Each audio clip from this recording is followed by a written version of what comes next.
नमस्कार, पोल पाथ में आपका स्वागत है। मैं हूं प्रतिमा सिंह। आज फिर हम कुछ प्रश्नों की प्रैक्टिस करेंगे जो टीजीटी पीजीटी लेवल के हैं। अच्छे क्वेश्चंस रखे हैं इसमें और ये जो प्रैक्टिस वीडियो मैं डेली अपलोड करती हूं। साथ में हमने एक सीरीज़ और चलाई है एमपी टेट वर्ग 2 की। तो यदि आप या आपके फ्रेंड ऐसी कोई एमपी टेट वर्ग 2 का एग्ज़ाम देने की सोच रहे हैं, उसके बारे में आपने फॉर्म भरा है, एस्पिरेंट हैं, तो आप वो वीडियोस भी देख सकते हैं। काफ़ी रिसर्च बेस्ड क्वेश्चंस उसमें हमने रखे हैं, बहुत ही इम्पॉर्टेंट। थोड़े से क्वेश्चंस में आपके बहुत सारे प्रश्न वहाँ पेपर में आपको देखने को मिलेंगे। तो अगर आप या आपके दोस्त एमपी टेट की तैयारी कर रहे हैं वर्ग 2 की, तो वो वीडियोस उनको शेयर कर सकते हैं। वो बिल्कुल उनके टॉपिक, लेवल और सब उनके अकॉर्डिंग ही है, इसलिए उनको मैंने सेपरेट बनाना शुरू कर दिया है, इसमें मिक्स नहीं किया है। तो आप उनको शेयर कर सकते हैं। यदि आप खुद भी तैयारी कर रहे हैं तो खुद भी उन्हें देख सकते हैं। हमारे चैनल पे वो वीडियोस भी अपलोड हो रही हैं, डेली एक वीडियोस उसकी भी अपलोड करना मैंने शुरू कर दिया है। तो देखिए, और आप लोग क्या है कि वीडियोस देख के लाइक और शेयर करें ताकि ये वीडियोस थोड़ा सा आगे बढ़ें। एक लाइक करने का फ़ायदा एक ये होता है कि यूट्यूब इनको आगे प्रमोट करता है। तो जब हम इतनी मेहनत करते हैं तो हमें भी थोड़ा सा उसमें ये होता है कि यूट्यूब ने उनको आगे बढ़ाया और बहुत सारे लोगों ने देखा। प्लस ये लाइक, शेयर, सब्सक्राइब का ये हमारे लिए फ्यूल की तरह काम करता है। अगर क्या होता है कि एक दिन हमने मेहनत की, इतने वीडियोज़ बनाए, अगर लाइक्स नहीं आते तो हमें लगता है कि नहीं, हमने अच्छा नहीं किया है। अगर लाइक्स आ रहे हैं, सब्सक्राइबर बढ़ रहे हैं, तो लगता नहीं मैंने अच्छा काम किया है। तो ये एक फ्यूल की तरह काम करता है। फाइनेंशियल और बाकी बातें तो सेकेंडरी हो जाती हैं। सबसे पहली बात होती है कि ये हमारे लिए एज अ फ्यूल काम करता है। जिस तरह से कि कार में फ्यूल पड़ता है तो वो आगे चलती है, वही चीज़ होती है यहाँ पर भी। तो चलिए, आज तो आप लोग वीडियोज़ को अगर थोड़ी भी यूजफुल लगती है तो लाइक करें, शेयर भी करें और सब्सक्राइब भी कर सकते हैं यदि आपको लगता है कि ये चैनल आपके लिए यूजफुल है। तो देखते हैं पहला क्वेश्चन। अधिकतम व्यक्तियों के अधिकतम सुख का विचार किस पुस्तक में दिया गया? तो ऐसे ऑन गवर्नमेंट, आप इसको, मैं इंग्लिश में लिखा है, आप हिंदी में इसको लिख सकते हैं। तो ऑप्शन है ऐसे ऑन गवर्नमेंट, और दूसरा है प्रिंसिपल ऑफ पॉलिटिकल इकोनॉमी, तीसरा है इंट्रोडक्शन ऑफ पॉलिटिकल इकोनॉमी, चौथा है प्रोसेस ऑफ गवर्नमेंट। तो जो अधिकतम व्यक्तियों के अधिकतम सुख का विचार, ये कौन सी पुस्तक में दिया गया था? ये ऐसे ऑन गवर्नमेंट में दिया गया है। और ये पुस्तक जो है पिस्टले द्वारा लिखी गई है, ऐसे ऑन गवर्नमेंट में। ये जो है ऑप्शन ए आपका सही हो जाएगा। और ये पिस्टले द्वारा जो है ये लिखी गई है। जबकि प्रिंसिपल ऑफ पॉलिटिकल इकोनॉमी ये जो है मिल द्वारा लिखी गई है। और इंट्रोडक्शन ऑफ पॉलिटिकल इकोनॉमी ये जो है ये रूसो द्वारा लिखी गई है, ये रूसो के द्वारा लिखी गई है। और जो प्रोसेस ऑफ गवर्नमेंट है ये आर्थर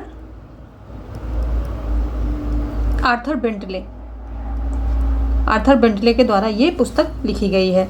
तो आपका ऑप्शन ए सही हो जाएगा कि अधिकतम व्यक्तियों के अधिकतम सुख का विचार जो है ये प्रिस्टले की पुस्तक ऐसे ऑन गवर्नमेंट में दिया गया है। और इस पुस्तक को पढ़ करके जो है बेंथम बहुत ज़्यादा प्रभावित होते हैं और काफ़ी एडमायर करते हैं इसका। देखते हैं अगला क्वेश्चन। अगला क्वेश्चन कह रहा है, किस दर्शन में सर्वप्रथम उपयोगितावाद का विचार आया? चारवाक में, या सांख्य दर्शन में, या वैशेषिक दर्शन में, या एपिक्यूरियन दर्शन में? तो ऑप्शन जो है आपका डी सही हो जाएगा।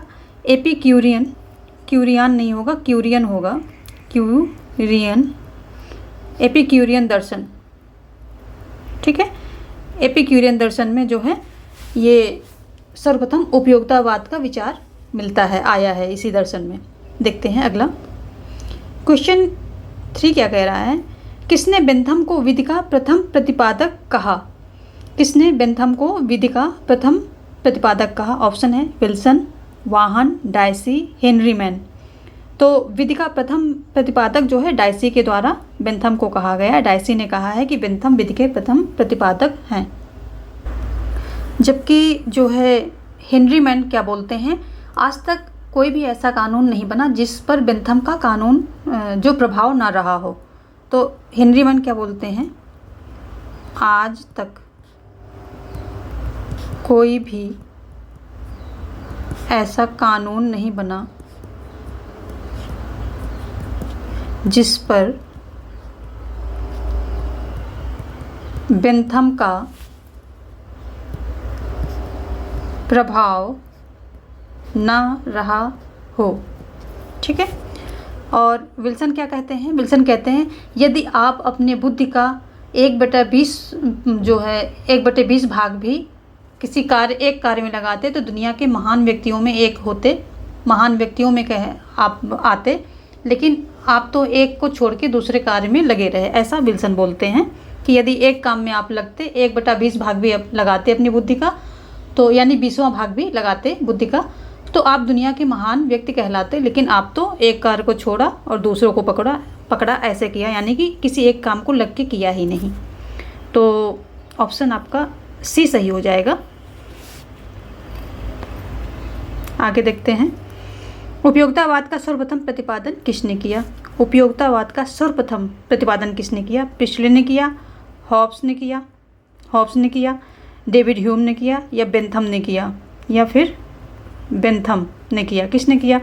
तो उपयोगितावाद का सर्वप्रथम प्रतिपादन जो है डेविड ह्यूम के द्वारा किया जाता है। सर्वप्रथम ये सबसे पहले प्रतिपादक हैं, इन्होंने जो है किया था। जबकि बेंथम क्या है, बेंथम 19वीं शताब्दी में उपयोगितावाद का प्रतिपादन जो है किया है इन्होंने। ये 19वीं शताब्दी में उपयोगितावाद का सिद्धांत देकर के इसके जनक बन गए हैं। लेकिन अगर सर्वप्रथम प्रतिपादन की बात की जाए कि कौन जो है इस सिद्धांत को लाता है, कौन इस सिद्धांत का प्रतिपादन करता है, तो वो है डेविड ह्यूम। अगर सर्वप्रथम की बात आती है तो डेविड ह्यूम पे टिक करेंगे, अगर सिर्फ जनक की बात आती है तो इस पे बेंथम पे टिक करेंगे। ये जनक हैं किसके, उपयोगितावाद के। और अगर प्रिस्टले की बात करें हम, तो ये हॉब्स क्या है, ये पूर्व सूचक हैं उपयोगितावाद के, उपयोगितावाद के पूर्व सूचक हैं। कौन है, हॉब्स। और प्रिस्टले क्या है, प्रिस्टले ने इनकी बुक जो है अपने बुक में ये उपयोगितावाद अधिकतम सुख का अधिकतम व्यक्तियों का अधिकतम सुख, ये जो विचार इन्होंने अपनी पुस्तक में दिया था।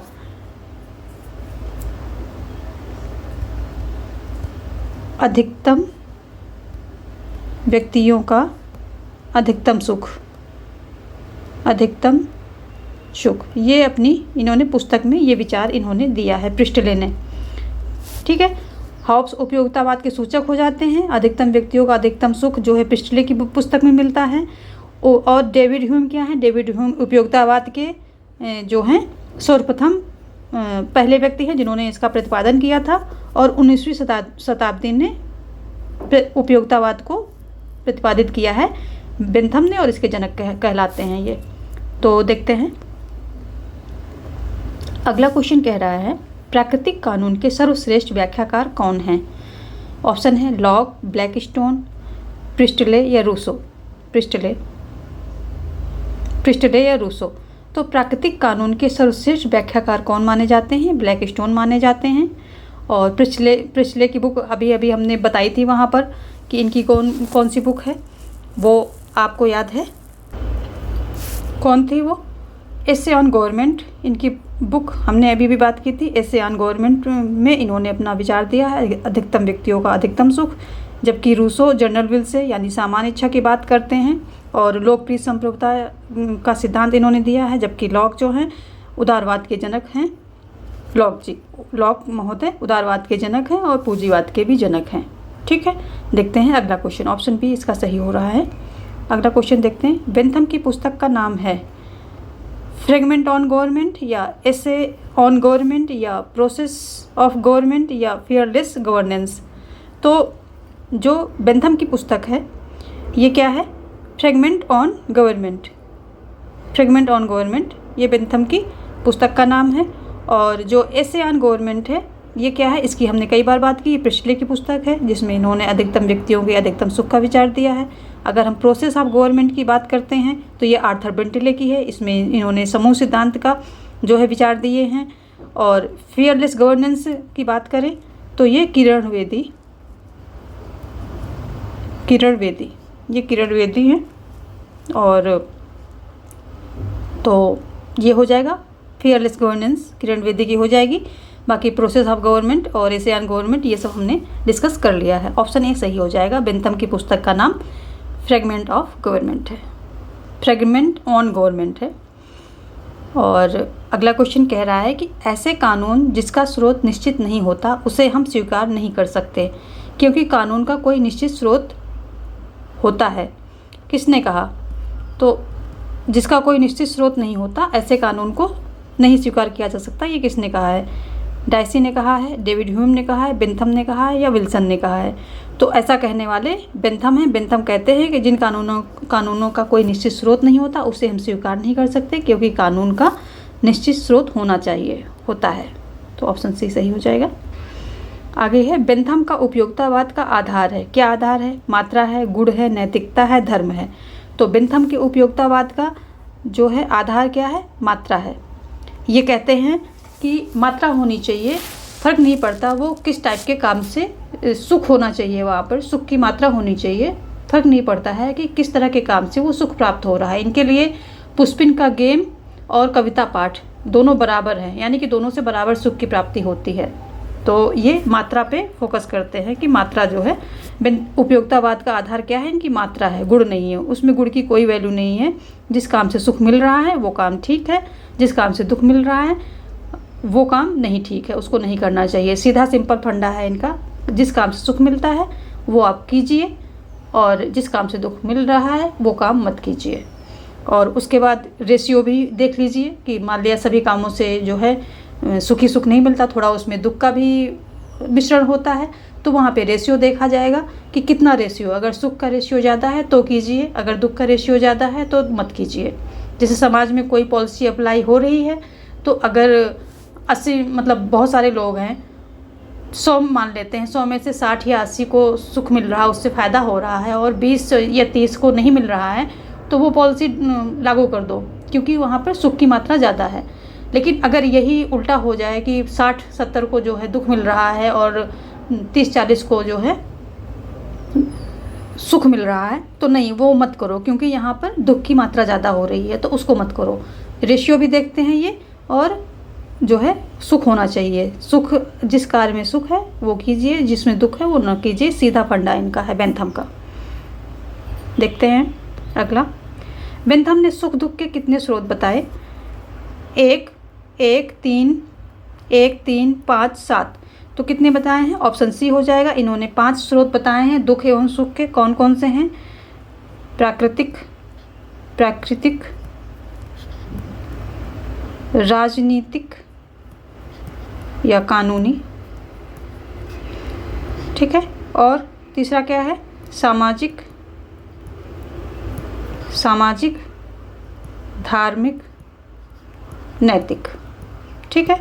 ये 5 स्रोत हैं, तो ऑप्शन सी आपका सही हो रहा है। बेंथम ने सुख और दुख के स्रोत 5 बताए हैं। अगला क्वेश्चन कह रहा है, ईश्वर ने मानव को किस प्रभुत्व स्वामी के अधीन रखा है? ऑप्शन है सुख एवं दुख के, अच्छाई एवं बुराई के, धर्म एवं अधर्म के, उपयुक्त कोई नहीं। तो बेंथम के अनुसार ईश्वर ने मनुष्य को दो प्रभुत्व स्वामी के अधीन रखा है, जो कि 2 सुख और दुख, ईश्वर ने, इनका कथन है, ईश्वर ने मानव को 2 सुख और दुख रूपी प्रभुत्व स्वामी के अधीन रखा है। ये इनका पूरा कथन है, तो उसी से क्वेश्चन बना है। ऑप्शन ए सही हो जाएगा कि मनुष्य जो है सुख और दुख के बीच जो है डोलता रहता है, यानी कि सुख और दुख ये जो प्रभुत्व हैं, ये जो स्वामी हैं, इनके अधीन रखा हुआ है। आगे देखते हैं अगला क्वेश्चन। सभी उपयोगितावादी होते हैं। कैसे होते हैं? समाजवादी होते हैं सारे उपयोगितावादी, या राज्यवादी होते हैं, या व्यक्तिवादी होते हैं, या धर्मवादी होते हैं। तो जितने उपयोगितावादी होते हैं तो क्या होते हैं? वो व्यक्तिवादी होते हैं। इनका कथन है कि सभी उपयोगितावादी व्यक्तिवादी होते हैं, लेकिन सभी व्यक्तिवादी उपयोगितावादी नहीं होते हैं। फिर से सुन लीजिए, सभी उपयोगितावादी व्यक्तिवादी होते हैं, लेकिन सभी व्यक्तिवादी उपयोगितावादी नहीं होते हैं। कभी ये सेंटेंस भी आ जाए तो वो पूछेगा कि क्या सही है, तो क्या होगा कि सभी उपयोगितावादी व्यक्तिवादी मतलब होते ही होते हैं, लेकिन सभी व्यक्तिवादी उपयोगितावादी हों ऐसा ज़रूरी नहीं है। ये इसका मतलब निकल रहा है। आगे देखते हैं। बेंथम के अनुसार प्राकृतिक कानून स्वीकार नहीं किए जा सकते क्योंकि इनका ऑप्शन है निश्चित स्रोत नहीं होता, इतिहास नहीं होता, तार्किकता नहीं होती, उपयुक्त सभी। तो अभी अभी हमने डिस्कस किया था उनके कथन में बेंथम के कि जो है प्राकृतिक कानून स्वीकार नहीं किए जा सकते हैं क्योंकि इनका कोई निश्चित स्रोत नहीं होता, क्योंकि कानून का निश्चित स्रोत होना जरूरी है। ऑप्शन ए सही हो जाएगा। देखते हैं नेक्स्ट क्वेश्चन। बेंथम के अनुसार राज्य का आधार है, ऑप्शन ए समझौता, उपयोगिता, इच्छा, शक्ति। तो बेंथम के अनुसार राज्य का क्या आधार है? तो बेंथम के अनुसार राज्य का आधार है उपयोगिता, जबकि हॉब्स लॉ जो रूसो हैं, और बेंथम ने क्या किया है कि समझौते के अधिकार को, जो सामाजिक समझौते के अधिकार को, सामाजिक समझौते के जो सामाजिक समझौते के सिद्धांत इसका किया है इन्होंने खंडन किया है। क्यों किया है? अगर ये भी क्वेश्चन आता है कि खंडन क्यों किया है, क्योंकि ये जो है प्राकृतिक कानून पर आधारित है। ठीक है, क्योंकि ये प्राकृतिक कानून पर आधारित है, तो प्राकृतिक कानून से बेंथम को बड़ी चिढ़ थी। प्राकृतिक कानून पे जो चीज़ें आधारित थी उन सभी को इन्होंने या तो विरोध किया या फिर खंडन किया। तो सामाजिक समझौते के सिद्धांत का ये कर देते हैं खंडन। और जबकि जो ये राज्य का आधार समझौता है, ये हॉब्स लॉ रूसो के अनुसार क्या है? राज्य का आधार समझौता है। बेंथम के अनुसार राज्य का आधार उपयोगिता है। इच्छा किसके अनुसार है? इच्छा है ग्रीन के अनुसार। इच्छा ग्रीन के अनुसार है। शक्ति किसके अनुसार है? शक्ति जैसे हो गए ये माओ हो गए, मार्गेनथाउ हो गए, और ये हॉब्स हो गए, ये सब क्या है? ये शक्ति जो है राज्य का आधार क्या मानते हैं? मार्गेनथाउ। बाकी जो बोले हैं आप उनको नोट डाउन कर लीजिए। मार्गेनथाउ, हॉब्स, माओ, ये सभी जो है शक्ति को राज्य का आधार मानते हैं। देखते हैं अगला क्वेश्चन 14। अधिकार कानून की देन है, राज्य कानून का निर्माण करता है, किसने कहा? मिल ने कहा, डायसी ने कहा, बेंथम ने कहा, ऑस्टिन ने कहा। तो अधिकार कानून की देन है और राज्य कानून का निर्माण करता है। जो अधिकार किसके द्वारा कानून की देन है? ये अधिकार जो है कानून देता है और क्या करता है? इन कानूनों का निर्माण राज्य द्वारा किया जाता है। तो ये कथन बेंथम द्वारा कहा गया है। ठीक है, देखते हैं नेक्स्ट क्वेश्चन। बेंथम ने महत्व दिया, किसको दिया बेंथम ने महत्व? स्वतंत्रता को, सुरक्षा को, धर्म को, नैतिकता को। तो बेंथम ने जो है महत्व दिया है किसको? सुरक्षा को महत्व दिया, जबकि स्वतंत्रता को किसने महत्व दिया है? मिल ने। ठीक है, और धर्म को जो है ये जो हमारे ये हॉब्स लॉक रूसो में रहते हैं, इन तीनों में से जो लॉक ने थोड़ा सा धर्म को महत्व दिया है। ये कहते हैं धर्म अंतःकरण का विषय है और इस पर जो है बाह्य बल का प्रयोग नहीं करना चाहिए, ऐसा बोलते हैं। लेकिन अगर बेसिकली धर्म को तो महात्मा गांधी हैं जो कि धर्म को बहुत महत्व देते हैं और नैतिकता को भी देते हैं। और नैतिकता की बात कर लें तो ये हो गए ग्रीन हो गए, कांट हो गए, ये सब जो है नैतिकता को महत्व देते हैं।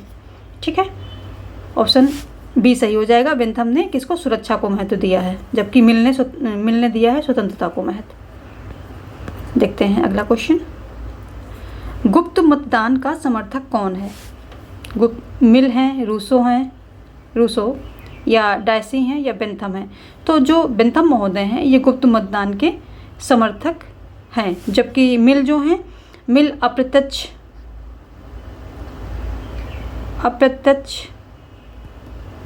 लोकतंत्र के समर्थक हैं।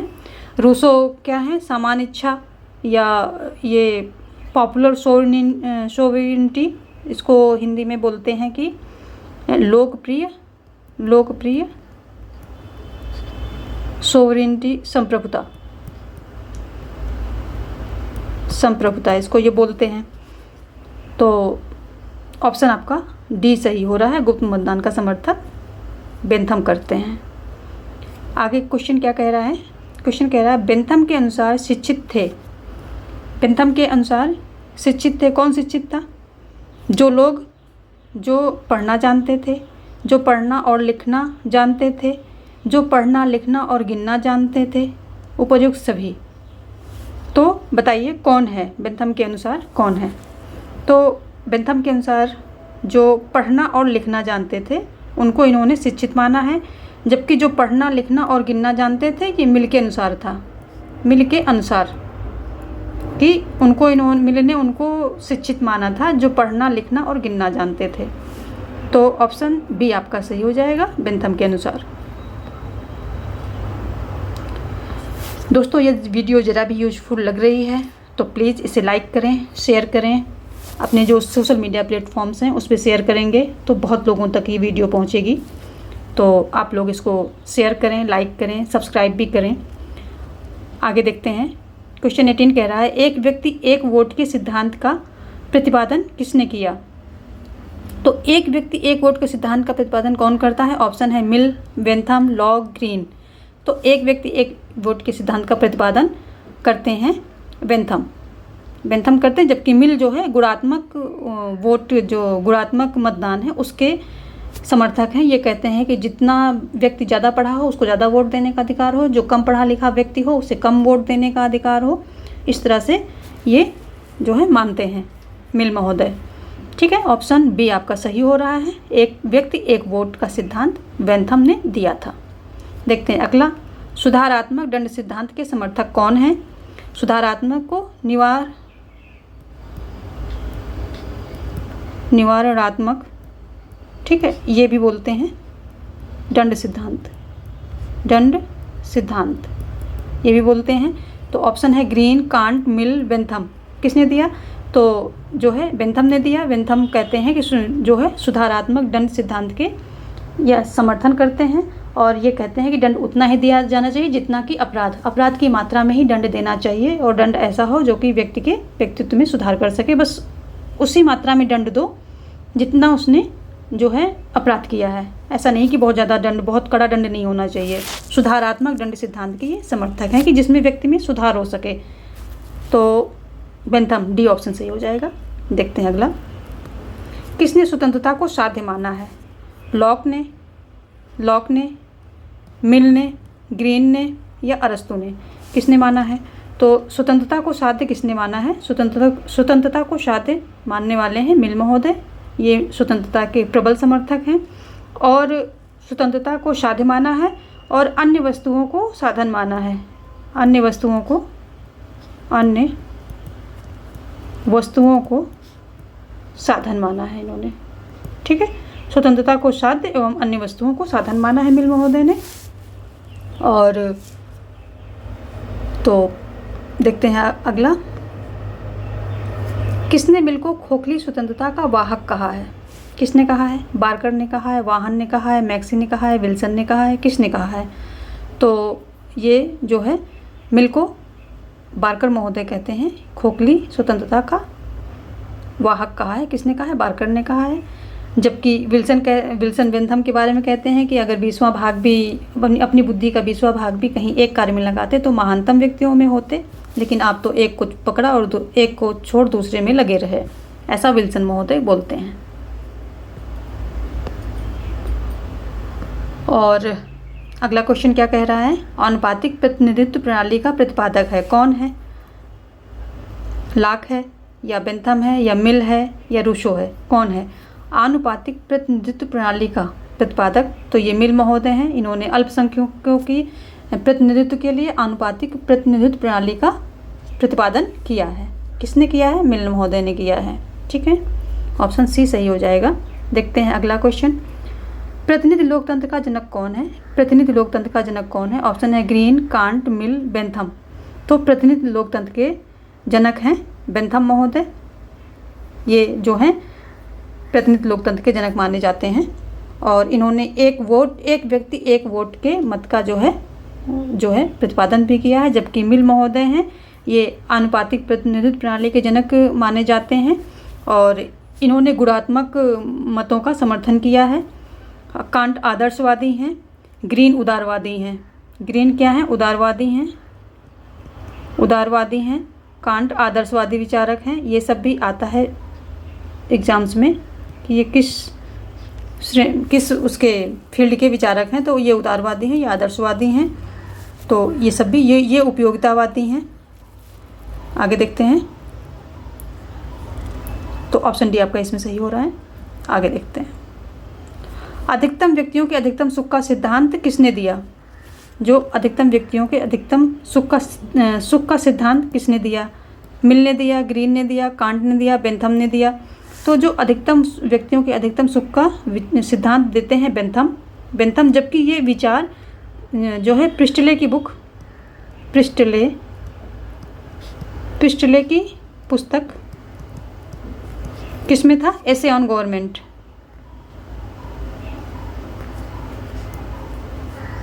एसे ऑन गवर्नमेंट में ये विचार दिया गया था।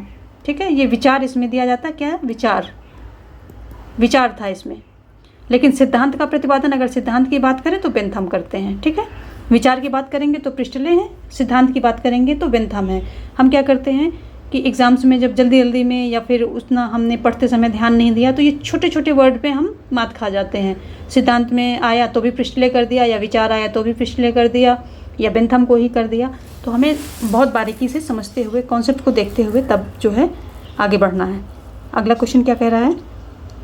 ऑप्शन दिया मैंने, हाँ बेंथम दे दिया है। देखते हैं। अगला क्वेश्चन कह रहा है कि उपयोगितावाद का सिद्धांत का जनक कौन है?